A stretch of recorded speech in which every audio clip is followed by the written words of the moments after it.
Name's Rufius. Better watch your step. Can't talk long, got to stay sharp, but... family's from Seleucia on Tigris. Babylon province. But I've been roaming a long time now. Even joined the legions. The 6th. The one they call Ironclads.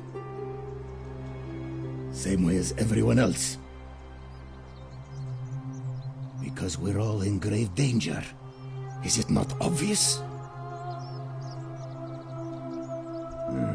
The magistrate made me toss it in the chasm. Stupid. Going to have to improvise now. If you were dealing with what I am, you wouldn't be either. Nobody is supposed to know about that. Did Lucretia tell you? Look, I haven't been at my best lately. All my joints ache constantly, and the pain. It has a way of messing with your head. I get stirred up by things that shouldn't bother me, and then there's the statues, and my doubts about my faith. And I just want to scream. You want to help me? Do what Lucretia hasn't been able to do, and find me something to make the pain go away. Until then, get out of my face.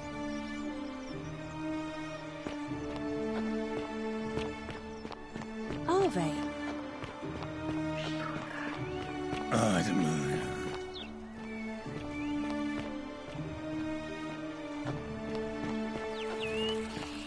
Fear is... Oh, another one fresh out of the baths, I take it. Ugh, I wish Horatius would stop letting barbarians in here. What do you want? Oh, you heard about her disappearance, I take it. Oh, really? That commoner in debt bondage next door thought he could win over a magistrate's daughter. That's awfully bold of him. I can see why she worked so hard to keep it a secret. Quick, go and find him and ask him what he knows.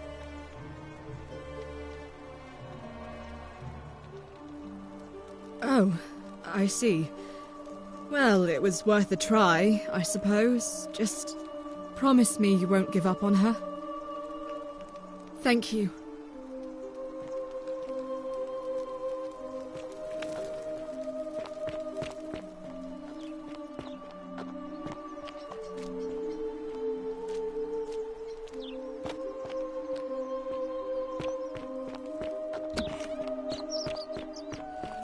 Keep an eye out for Scintilla, would you? Isn't the great temple majestic?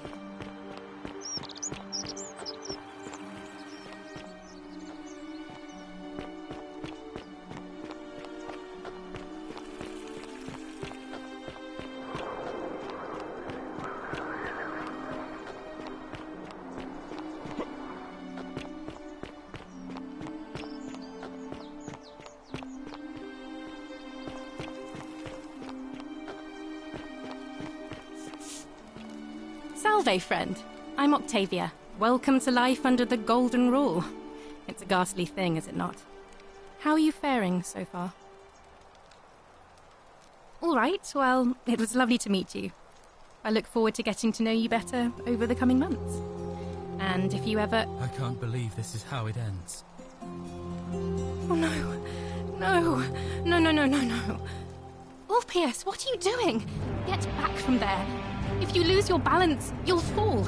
That's the idea. What? Why? Why would you want that? Why do you think I'm stuck for the rest of my life working for a man who treats me like an animal? I know things are hard for you right now. They're hard for all of us. We're all in this together, Ulpius. Please just think this through. If you do this, it could be the sin that seals all of our fates. Is that that what you want? I'm sorry, but I just don't care anymore. Please, Ulpius. Help him. If he goes through with it, it could be the end for us all. I don't know what to do. I've never had to deal with this sort of thing. Please, you need to talk to him. Thank you. And please, choose... You know about that? How is that possible? I mean, I've never mentioned it to anyone. Well, if you say so. You don't understand. I don't want to hurt anyone. I just want it all to be over. It's too late for that. Yulia and I made a pact, and she's already swallowed hemlock this morning. If I backed out now, I'd be betraying her. I can't do that.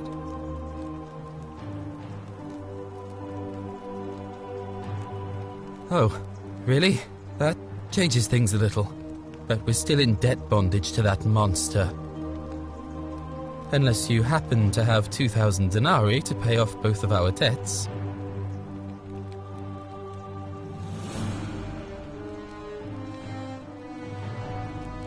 Really? Wait. So, I guess you'd want me to work for you, then. You'd do that for us? A couple of complete strangers?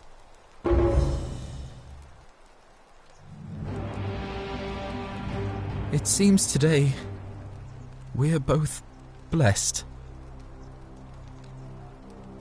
This did not turn out how I thought. Thank you, friend. I never thought people like you existed. Thank you. I'll go and pay off our debts immediately. I just wish there was some way I could repay you. But I have nothing but the tunic on my back. Ah. And there it is.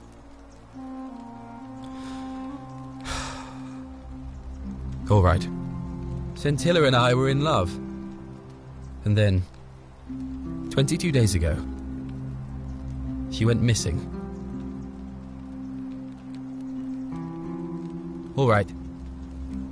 One night a few months ago, when I was cleaning Malleolus's villa, I heard a young woman singing. It was the most beautiful thing I had ever heard. I wasn't allowed out. So once everyone else was asleep, I climbed up the inside of the villa and onto the roof, just to see where that sound was coming from. And that's when I saw her. Standing in the garden of the magistrate's villa, I just sat there on the roof, listening to her with my chin on my knees. And for the first time in a long time, I felt hopeful. And then she looked up and saw me, and she smiled. I knew at that moment the fates had brought me to her, and from the moment she asked my name with this warmth and curiosity, I knew I'd have done anything for her. And so for weeks on end, each night I'd climb out of the villa and into her father's garden. We'd hold hands and talk about all the things we'd do once we got out of here. Like having our own vineyard. And then one morning I woke up and everyone was out searching for her. They said she'd vanished in the night. All I could do was keep my head down and try to hide how beside myself I was. Scintilla was the one thing that made my life bearable. But with her gone, things unraveled quickly. You saw how bad it got. All I know is she loved me. And if she had known a way out, she would have told me. She'd never have taken her own life. And there's no way anybody could have killed her under the Golden Rule. I can't prove it, but I just know she's still alive somehow. Even now, it's as if I can hear her voice in my head, crying out to me. That can only mean one thing. Somebody abducted her. I have no idea how or who would want to do something like that to such a sweet, lovely girl. But what else could have happened? My guess? Malleolus had something to do with it. He is without doubt the most evil man I have ever known. I have no idea where he'd be keeping her, but there is one room in his villa, upstairs, which is always locked. I've never seen the inside of it, and I haven't been able to steal a key without breaking the golden rule. But I have a feeling that if you could get in there somehow, it would shed light on a great many things.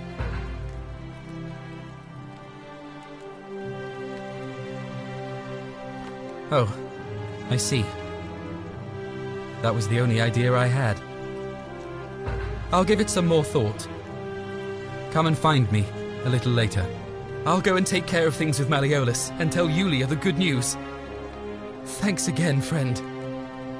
I'll never forget what you did for us.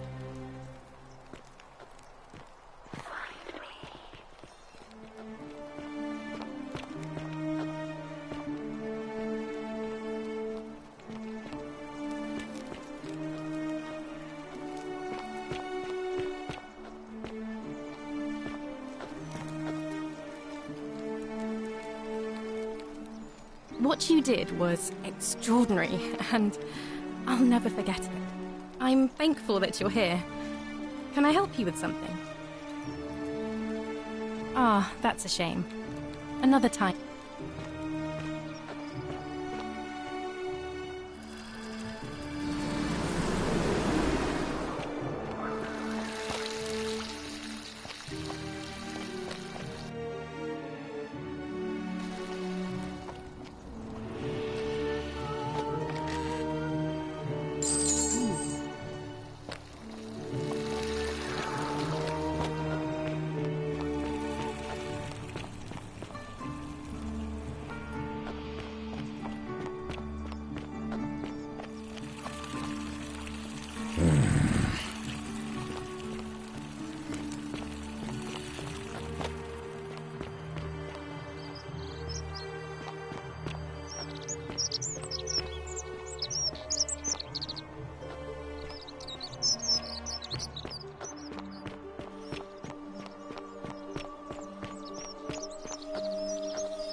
Hey, Virgil, how much would you want to make me a bow?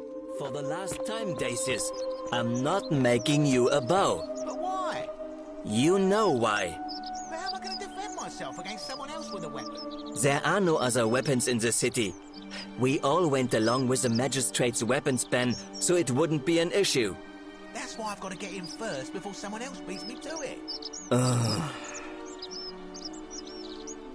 Ah, a new face. Salve, and welcome to a little community. My name's impossible to pronounce for most people, so you can just call me Virgil. I hear we have you to thank for saving Julia's life. I'm glad you arrived when you did. Well, I'm an architect. Or at least I was back in Rome. That's probably too grandiose a term to describe what I do here. Help out with repairs and try to stop old buildings from collapsing on people, that kind of thing. But you probably don't want to hear about the ingenious architecture or mysterious history of this place. Oh, I'm glad you asked. Some of these shrines were constructed hundreds of years ago, which means Romans have been arriving here for at least that long. But there's one thing that puzzles me. The oldest shrine in this avenue isn't Roman at all. It's Greek. I'm not sure. It could mean that the Romans, who first started building here, were just copying Greek architecture, which they do all the time. Or it could mean that they were Greeks living and worshipping here before the Romans arrived. Which begs the interesting question, who really built this place? And could it be far older than any of us imagine? If only there was a way we could talk to the people who came here before us. The stories they could tell. Gladly. Personally, my favorite thing about this place is the aqueducts. Those series of adjoining arches. They're an ingenious feat of Roman engineering with a very practical purpose. They take fresh water coming from outside the city and distribute it all across the chasm. It's funneled below the palace and into a cistern beneath the great temple.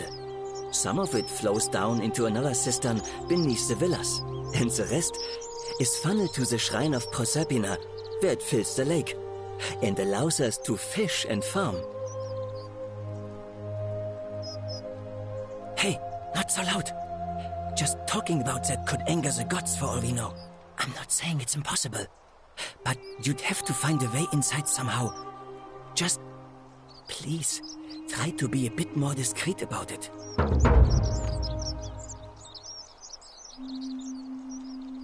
You mean the Great Temple? This one's a bit of a mystery. Given the way it's positioned so prominently, looking down on us, it's clear that whoever built it felt it was the most important temple in the city. Unfortunately, someone else went out of their way to keep its purpose a mystery. You see, usually a temple is dedicated to a particular god, like Proserpina or Diana or Apollo. Usually, that god is obvious. But in this case, it's unknown. There's an obelisk out the front, which probably used to bear the name of this unknown god. But it appears some barbarian defaced it.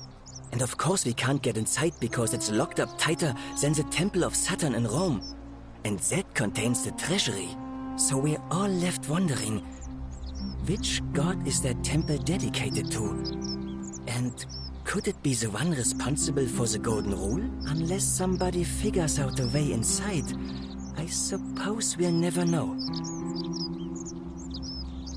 Of course. You wouldn't believe how often the new ones ask that question. But I'd tell you the same thing I tell everyone else. There are much worse places to live out your days. You might have a few sleepless nights thinking about the Golden Rule. But once you get used to the fear, Don't you just knowing love that a single springtime? slip-up could cost you everything, it's not too bad. Nothing new to me, anyway. Oh, I just mean I grew up in the Batavi tribe, far to the north in Noviomagus, and learned to expect a bit of hostility. They weren't nearly as tolerant as the Romans. Some people say it's divine, the work of a god, but I'm not so sure. It just seems so flawed to me. Like it's distinctly human. I mean, once you've been here long enough, you'll notice people doing things that just seem so wrong to you. But this so-called god doesn't seem to care, which means one of two things. Either you don't know the difference between right and wrong, or this unknown god doesn't. And I'm pretty sure I know the difference. Do you? Good. Then I hope you'll agree that there are only two ways of dealing with unfair rulers. The first is to leave. The second is to remove the ruler from power. And it seems leaving may not be an option. I'm glad. It's best if I say no more, but I hope you'll give it some thought. Look, I haven't done anything wrong, if that's what you're thinking. Somebody just has a problem with my preference for male company. Hey, nothing gets by you, huh? Sorry, that was mean. Yes, I like men. And when you grow up in the north, as I did, in the city of Noviomagus, you expect a bit of hostility. The Batavi are not known for their tolerance. I saw enough friends killed or driven away to know the cost of not keeping your personal affairs to yourself. So I hid who I was for, what was it, nearly 10 years? Watching what I said and where I looked. But that kind of fear eats away at you slowly, until living isn't any better than the thing you were afraid of. Needless to say, since I'm now living underground, halfway across the known world with an assumed name. My openness didn't go down well among the enlightened folk of the Batavi.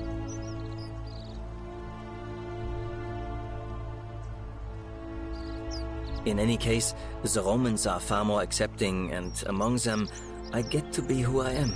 Or at least, I thought that was the case. It seems I was wrong. It's not just graffiti.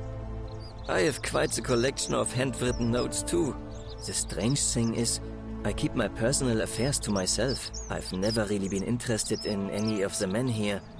Not my type. So I'm not sure what I could have done to upset this person. If I had to guess, I'd say it's probably one of those cultists. Strange bunch. They insist there's only one God, and that he considers my nature a sin. Can you believe that? If there are any of them here, they won't admit it. Not since they supposedly burnt down half of Rome last year and went into hiding. All I know is, if these threats keep escalating, eventually my secret admirer is going to cross a line and break the golden rule. What? Really? I didn't expect that. But thanks. It's always a pleasure to meet someone so selfless. I'm glad you arrived when you did. I'd start by figuring out who the cultists are. Or maybe ask around among the merchants here. Someone who lives or works in the forum must have seen something. But if you find them, please don't hurt or humiliate them. I suspect they're just confused.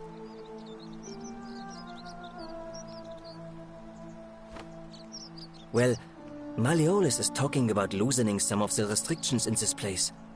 And while it's all a bit vague, at least he has a vision. My vote isn't for sale, if that's what you're asking. Nice to talk to you.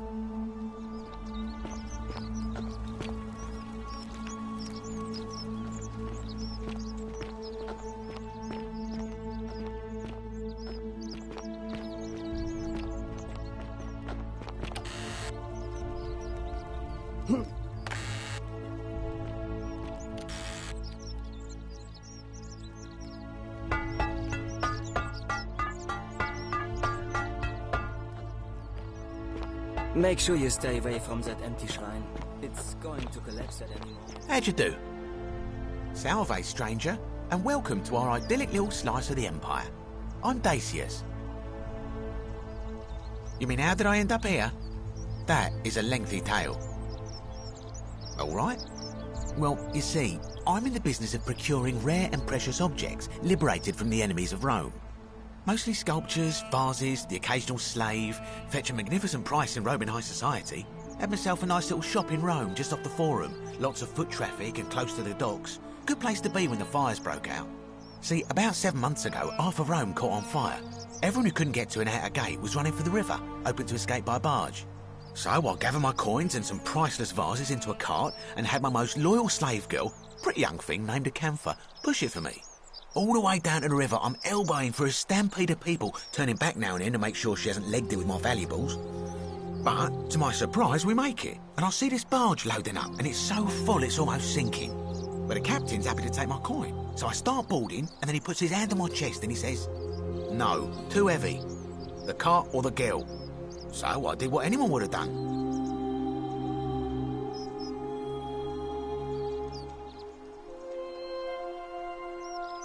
The girl? Weren't you listening? All my valuables or the girl? I mean, I can always buy a new slave girl if I still have my money. So I put my hand on the cart, and I guess she realised what was happening because those pretty black eyes of hers go all wide. And in one swift motion, she topples the whole bloody thing into the Tiber. No, I dived in after it, of course. Aren't you paying attention? That was a bloody fortune. Only, I guess I must have hit my head or something, because everything went black. When I came to, I'd washed up on the riverbank not far from here, with nothing in the world but a single silver coin. Thank you, friend. But it turns out it might have been a stroke of good fortune, because this place is a veritable treasure trove. Look around you. There must be more gold in here than in the treasury of Rome. If I can just figure out how to get it out of here. I'm afraid not. If you're desperate, I did hear that Aurelia down at the tavern claims to know of a way out, but I'm not sure I trust her. Some people here are a little shady for my liking.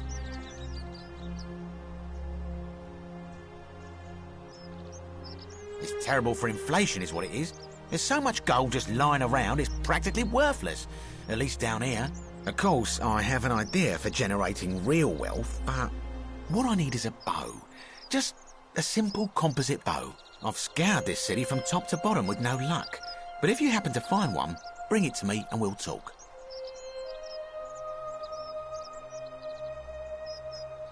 Thank you, friend. I don't, I'm afraid.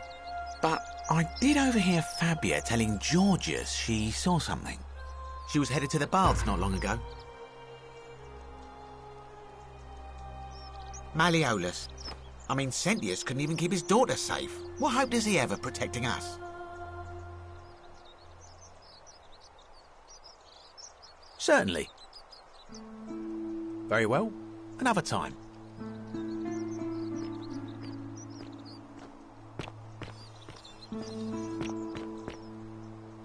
Help! You have to do something! A man arrived in the baths. A real nasty sort, with his face all covered up. And he's got a weapon. You have to do something, or he's going to break the golden rule.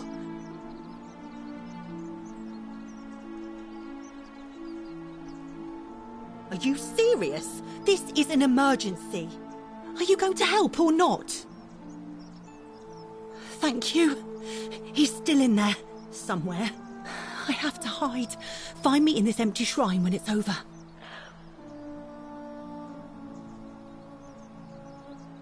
What? Why? All right, fine. Come and find me in my bakery instead. Please be careful.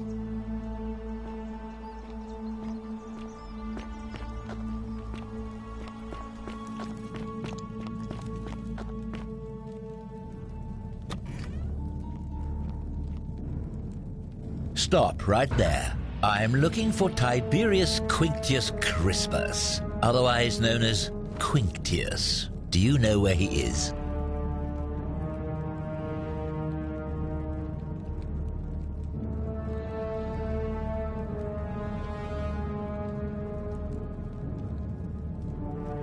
Thank you. For your service to the Empire, I'll let you live for now, but you'd best make sure our paths don't cross again.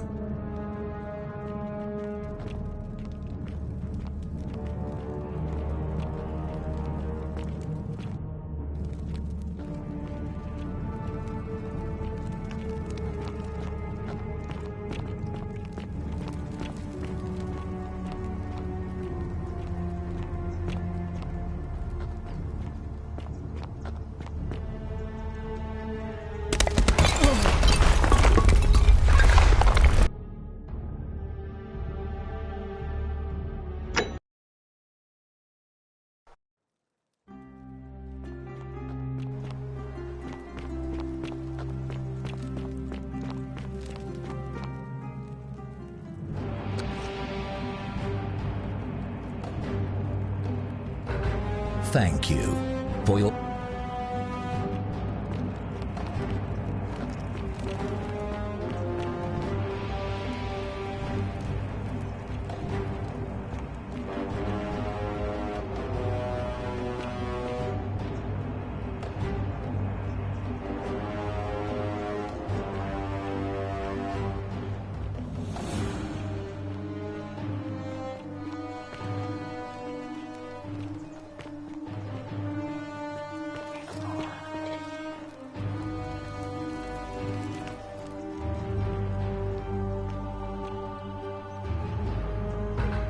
Curse you, cultist.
Salve, Dooley.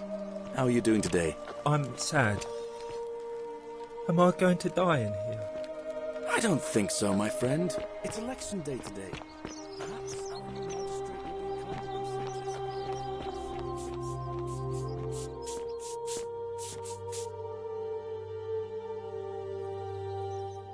will be You took care of him?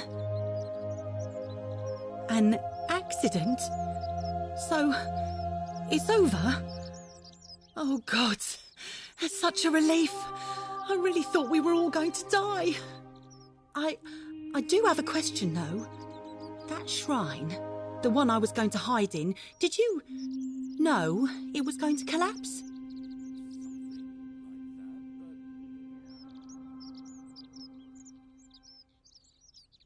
Really? Then how? Oh, I see. I should probably keep my big mouth shut then. Sorry.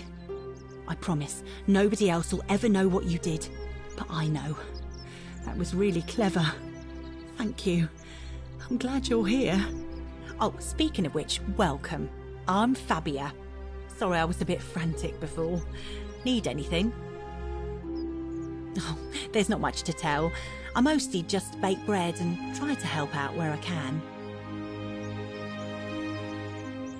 I suppose it all started about 8 months ago. I was living in Rome with my family when I got sick. Terrible timing. My pa had just arranged a husband for me, a fisherman's son. I was about to meet him for the first time when I came down with an awful fever. I spent the next week in bed. Pa paid priests to make offerings to Asclepius, a white rooster, then a goat. But nothing worked. In the end, they decided I'd do better outside the city. Clean air in the countryside would do me good, they said. But after about a day in a carriage on the Appian Way, I was getting worse, not better. I remember closing my eyes for a bit, and I guess I must have fell asleep, because when I opened them again, I was in a forest by a river. I suppose the driver took off with his fee and left me for dead. Can't say I blame him. I wouldn't have wanted to catch what I had either. Anyway, I went searching for help, stumbled across the trapdoor temple, and here I am.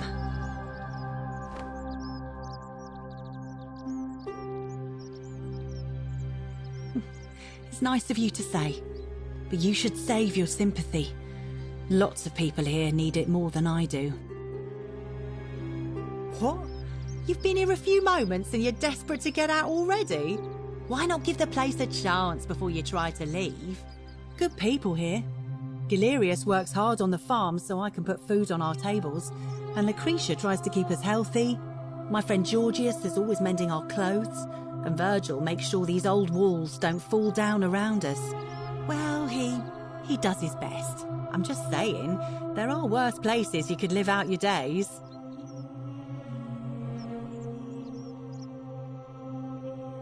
Oh, I try not to worry about it. I mean, if people are nice to each other, we won't have anything to worry about, will we? Thanks. And I like your teeth. They're so white. And your clothes. Oh, I bet my friend Georgius would like to get a look at you. And I'm sure he'd love to chatter about the golden rule with you too. He'll be just across the forum in his shop. Terrible shame, that is. Maybe this'll help. Late last night, I was cleaning my oven when I heard some noises outside. The forum's usually dead quiet at that hour, so I came out to see what was going on. To be honest, I thought maybe poor old Dooley had got out of his cell and was snooping around again. So I put my head out and saw someone in front of Virgil's shop. I couldn't tell who. It was too dark. I called out to them, but they just turned and ran off without a word. All I remember is they ran past a lit torch and the light glinted off something metallic. Armour, I think. So I suppose it could only be one of three people. Horatius, Domitius or Rufius. I hope that helps. All right. Thanks again for taking care of our problem. I won't forget it.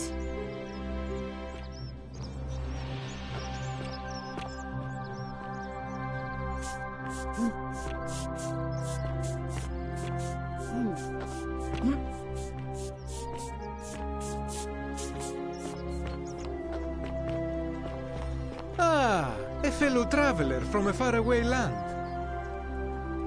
Greetings, I'm Georgius. It gladdens me to see another foreigner in our midst. We must stick together, you and I. And I must say, my sartorial friend, your clothing is most extraordinary. Leather boots in place of sandals, trousers with precise stitching, and such a curious design. I have traveled distant trade routes from the markets of Damascus to the farms of India, and never have I seen anyone dressed quite like you. Tell me, I must know, from which exotic part of the world do you hail?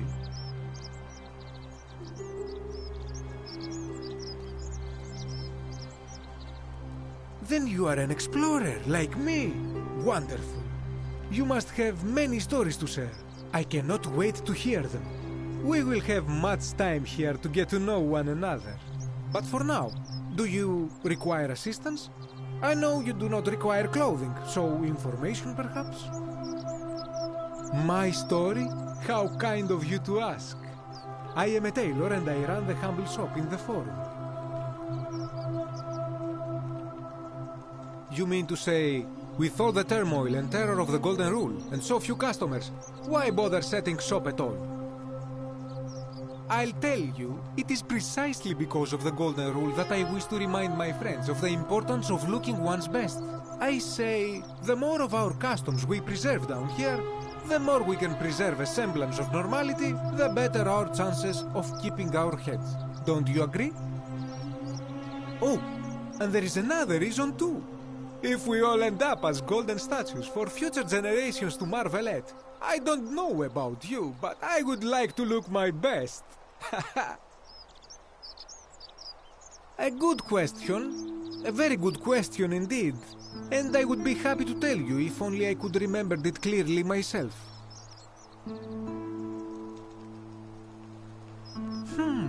I remember I had just been to Rome to sell an extraordinary selection of wares, and drowning in coin, I decided to celebrate my success. I rented a prestigious villa by the Tiber, invited over a few select friends, and we began making our way through some of the most exquisite wine money could buy. Quite a lot of it, in fact. Now, I have had visions and awoken in strange places before. I have even found myself naked in the desert sands more than once, but none of that compares to this. This time, I remember people screaming, then falling into a void as empty as time before creation, gasping for air, and then nothing. When I regained my faculties, I was lying naked by the banks of the Tiber, gods know how many miles from my villa.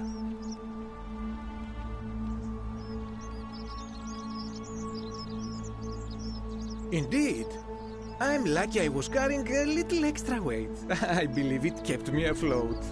In any case, it seems I'd been rescued and resuscitated by a benevolent stranger. I went to find firewood for his campfire, stumbled across a cave, and discovered that trapdoor temple. And here I am. Anything you like. Shh! Not so loud! What are you playing at? I must ask you to stop that at once. Have you not been told about the last attempt? Oh, then I suppose this duty falls to me. Ah, it is a long story.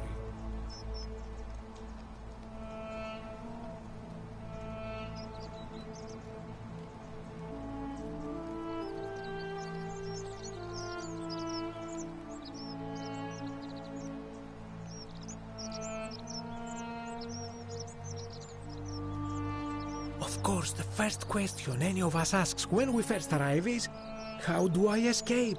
It is only natural after all. And scaling the chasm wall is out of the question, for it is simply too steep and too far. But as they say, if the wind fails, use the oars. And here the second option is to leave the way we came in, through the shaft above the bathhouse. See, the shaft is quite high, but if one gathered up enough wood, one could make a series of ladders and climb one's way out.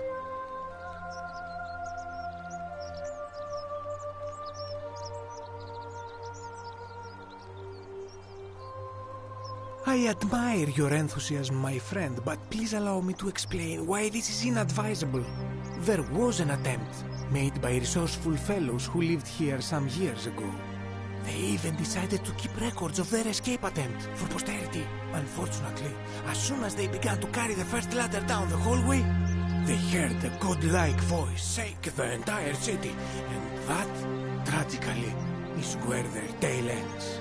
So it seems that to merely attempt escape is to invite the wrath of whichever god oversees this place, and so I say it is best to not even discuss it aloud. Ah, yes. The many shall suffer for the sins of the one. As a Greek, this is nothing new to me. It is how our gods operate. Have you not heard the tale of the god Hades? He was the first to learn this dreadful lesson when he abducted Persephone and imprisoned her in the underworld. When Demeter, the mother of Persephone, learned of this, she did not punish Hades, the guilty one. Instead, she changed the climate of Earth so that it became hot and dry. Nothing grew. The grain turned to empty husks and the rivers dried up. Innocent people died by the tens of thousands until at last the other gods were forced to act lest they have no worshippers left. So yes, we know this rule. This has always been the case. The Golden Rule has merely brought it into focus. If we are to survive, I say we must each heed the simple wisdom of Thales of Miletus, first of the 7 sages of Greece, who said, "Avoid doing what you would blame others for doing." It does, doesn't it? But it is not enough for us to do this alone. For even if 99% of us adopt this principle, that will never be enough. Sadly, no matter how well we protect ourselves, the life's work of many good people can be undone in the blink of an eye by a single selfish act. Ah, the voice of experience. I am sorry for your loss, my friend. But on a lighter note, I will say one thing for the Golden Rule. For all their grim and haunting poses, these golden statues do make magnificent models for my clothing, do they not? That, my friend, is quite the dilemma. But after some reflection, I'm leaning toward voting for Malleolus. I do not enjoy the thought of another visit from Domitius if I voted the wrong way. Nothing comes to my mind, my friend. I hope that our paths cross again soon, my friend.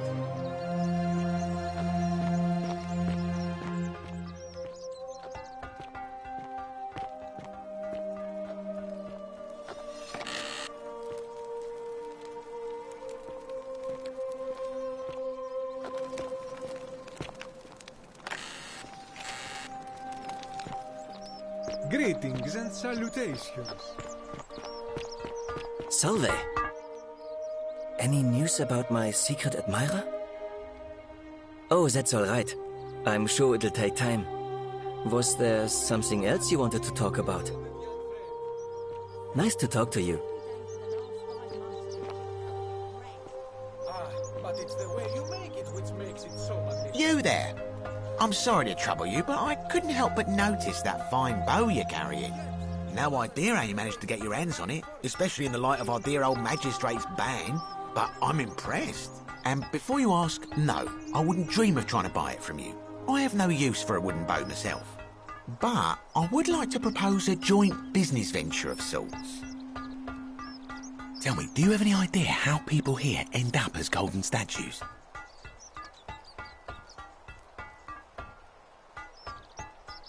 Well, between you and me, I found an old scroll from years ago, hastily written, in which the author claimed something extraordinary and terrifying.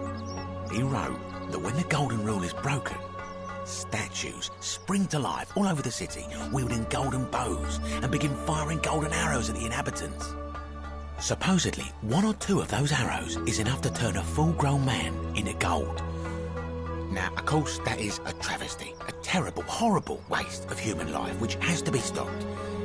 And yet, on the other hand, I can't help but think of a tale told by that Greek fella Aesop, the goose that laid the golden egg.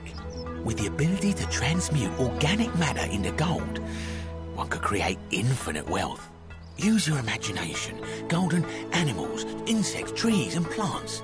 The Midas touch without the drawbacks. We are talking riches beyond imagining.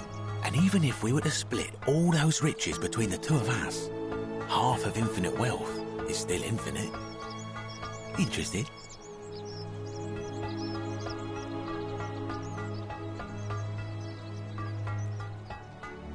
Excellent. So the first question is, how do we get our hands on one of those golden bows? Now, I have a plan, but first, tell me, are you familiar with the story of the goddess Diana? No problem. Allow me to explain. Diana is our goddess of the hunt, the moon, and the underworld, depending on who you ask. The one thing priests and poets agree on is that she carried with her a golden bow and a quiver of golden arrows. And it just so happens that there is a shrine of Diana in this very forum, with a prominent statue of the goddess herself. And would you like to guess what she's holding in her hand? Precisely. I can't tell you how many hours I've spent in that temple staring at it, trying to figure out how to retrieve it without breaking you-know-what. Oh, gods, no. If you tried that, we'd all be dead within moments, I'm sure. No, here's what I propose. You give your bow to me, I cover it in a thin layer of gold leaf, and we create a replica of a golden bow. Then you enter the shrine, extinguish the braziers, and under cover of darkness, swap out the fake for the original. It's not theft exactly, it's more of a trade.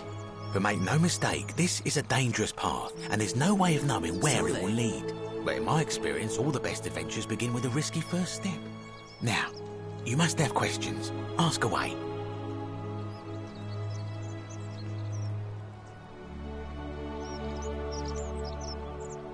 Because the gods would see you, of course.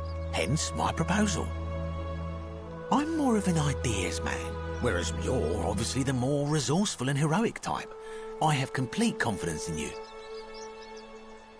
When Prometheus stole fire from the gods and became a hero to all mankind, do you think he was worried about the danger? So, are you in, partner? Are you sure?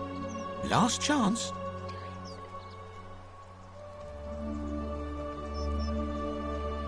Wonderful. Now, if you'll hand over your bow, I can get started applying a layer of gold leaf. This is a quality weapon. Now, bear with me for a moment. And here we are, a gold leaf bow.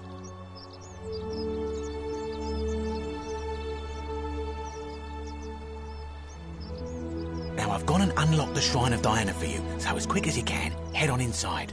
It's just at the end of the street on the left. May the gods not watch over you.